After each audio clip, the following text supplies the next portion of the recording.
여러분 안녕하십니까? 다양한 뉴스가 가득한 방송 아주TV 뉴스룸 주나연입니다. 4월 5일 금요일 뉴스 시작하겠습니다. 대통령실이 은행의 내부 통제와 소비자 보호를 촉진하겠다고 발표했습니다. 국민의힘이 한동훈 비대위원장 아들의 학폭 의혹을 주장한 야당 의원 등을 대검에 고발하겠다고 밝혔습니다.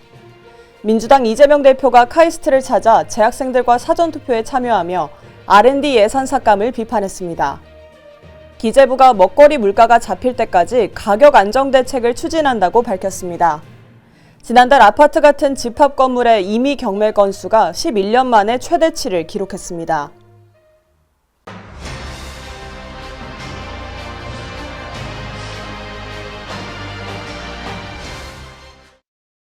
대통령실이 홈페이지에 사실은 이렇습니다 코너를 만들겠다고 밝혔는데요.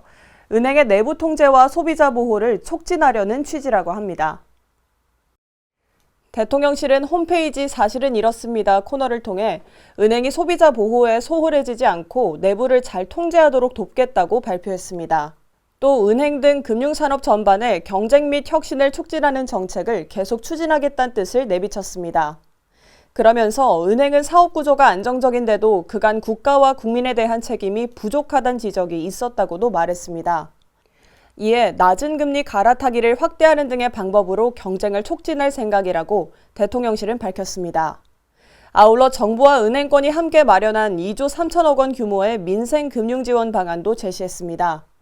이는 소상공인에게 은행 이자를 환급하고 청년을 비롯한 금융 취약계층을 지원하는 내용 등을 골자로 하고 있습니다. 더불어민주당 강민정 의원과 조국혁신당 황운하 의원 등이 국민의힘 한동훈 비대위원장의 아들이 학폭에 연루됐다고 말했었죠. 여당이 이렇게 주장한 야당 의원 등을 고발하겠다고 밝혔습니다. 국민의힘은 한동훈 비상대책위원장 아들의 학교폭력 의혹을 제기한 더불어민주당 강민정 의원과 조국혁신당 황운하 의원 등을 대검찰청에 고발한다고 전했습니다. 당 중앙선거대책위원회 클린선거본부는 강민정 의원이 사전투표일이 다가오자 두 차례에 걸쳐 한 위원장과 아들에 대한 허위 사실을 공표했다고 말했습니다. 이어 황운하 의원에 대해서도 허위 사실과 관련한 국회 기자회견을 예고했다며 공직선거법 위반 혐의로 고발하겠다고 날을 세웠습니다. 또 앞서 지난 3월 한 위원장 아들 관련 의혹을 제기하며 기사를 작성한 한 인터넷 매체 기자도 고발하겠다고 덧붙였습니다. 해당 기사는 한 위원장의 아들이 중학교 교문 앞에서 카메라를 들고 어린 학생들을 무작위로 탐문하며 정신건강에 해를 끼쳤다는 내용인 것으로 알려졌습니다.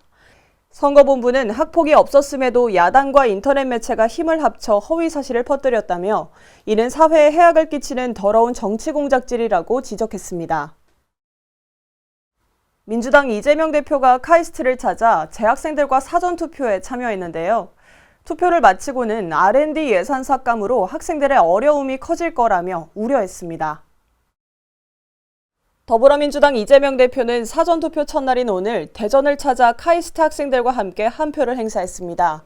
투표를 마친 뒤 기자들과 만난 이 대표는 R&D 영역의 낭비가 많다는 이유로 예산을 삭감하면 학생들의 어려움이 커질 것이라 우려했습니다. 이 대표는 가장 위험한 신호는 외국에서 벌어지는 젊은 과학도 유치 경쟁이라며 이게 현실이 되면 우리나라의 미래가 암울해질 것이라 비판했습니다. 그러면서 과학기술이 중요한 만큼 입틀막 당한 카이스트 학생들을 비롯한 과학도들이 나라의 미래를 위해 투표해주길 바란다고 당부했습니다. 선거 판세에 대해서는 민주당이 과반수를 놓칠 수 있다는 위기감도 느끼지만 그런 전망은 사실 무의미하다며 걱정을 일축했습니다. 이어 해외 교민 투표율이 사상 최고치를 경신한 것도 언급하며 국내에서도 투표율이 높아질 것으로 기대한다고 덧붙였습니다. 과일 등 농산물 가격이 가파르게 오르면서 요즘 먹거리 걱정 많아지셨을 텐데요. 기재부가 먹거리 물가가 잡힐 때까지 가격 안정 대책을 추진한다고 밝혔습니다.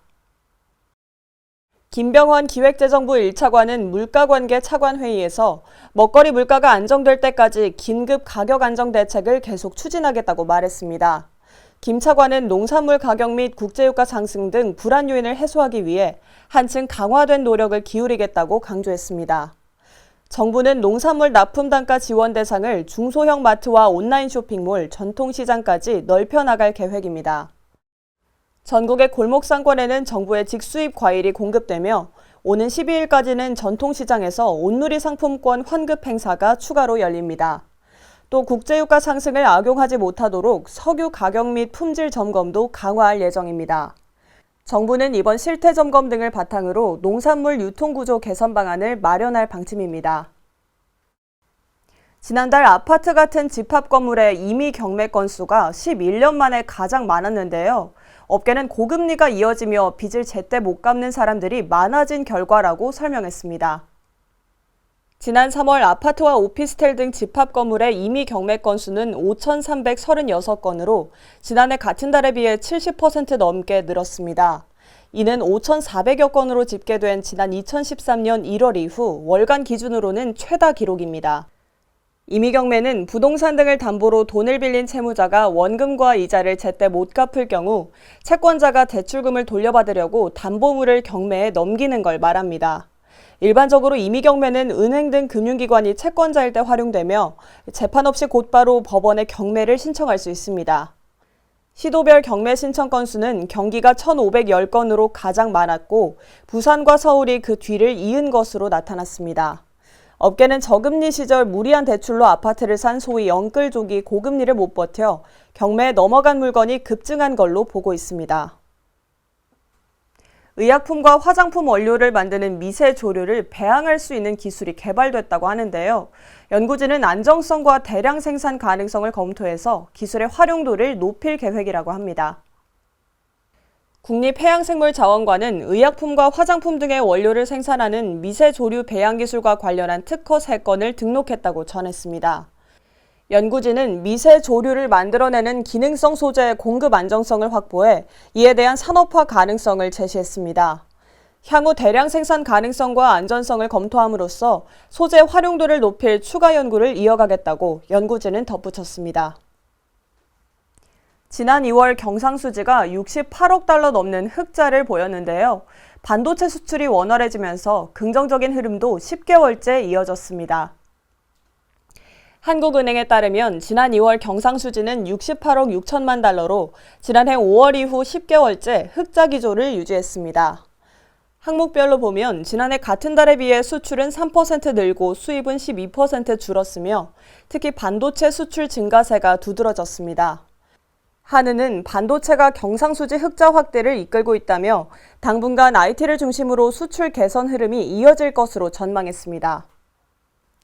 지난달 수도권 아파트 낙찰가율이 20개월 만에 최고치를 찍었는데요. 이와 함께 빌라와 오피스텔의 낙찰가율도 올랐다고 합니다. 지난 3월 수도권 아파트의 감정가 대비 낙찰가율은 지난 2022년 여름 이후 최고치인 86.4%를 기록했습니다. 빌라와 오피스텔 낙찰가율은 각각 83.9%와 90.4%로 재작년 이후로 가장 높은 낙찰가율을 나타냈습니다. 업계는 이를 저가 물건 매수자가 늘어 낙찰가율이 함께 오른 결과라고 보고 있습니다. 이어서 날씨 전해드리겠습니다. 주말까지 구름은 다소 끼겠지만 완연한 봄 날씨가 이어져서 바깥 활동을 하시기 좋겠습니다.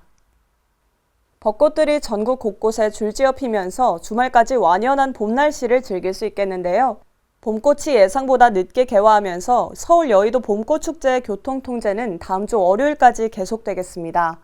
주말까지는 비 소식 없이 구름만 다소 끼겠습니다. 오늘 17도였던 서울의 낮 기온은 내일 19도, 모레 22도를 보이며 점차 오르겠는데요. 다만 일교차가 크게 벌어지는 만큼 옷차림은 신경 쓰셔야겠습니다. 이번 달은 산불 발생 위험이 가장 큰 달입니다. 건조한 날씨와 강한 바람이 연일 이어지는데요. 작은 불씨도 큰 불이 될 수 있으니 불씨 관리 잘 해주셔야겠습니다. 오늘 준비된 뉴스는 여기까지입니다. 금요일 아주TV 뉴스는 마칩니다. 저희는 월요일 저녁 6시에 다시 찾아뵙겠습니다. 시청해주신 여러분 고맙습니다.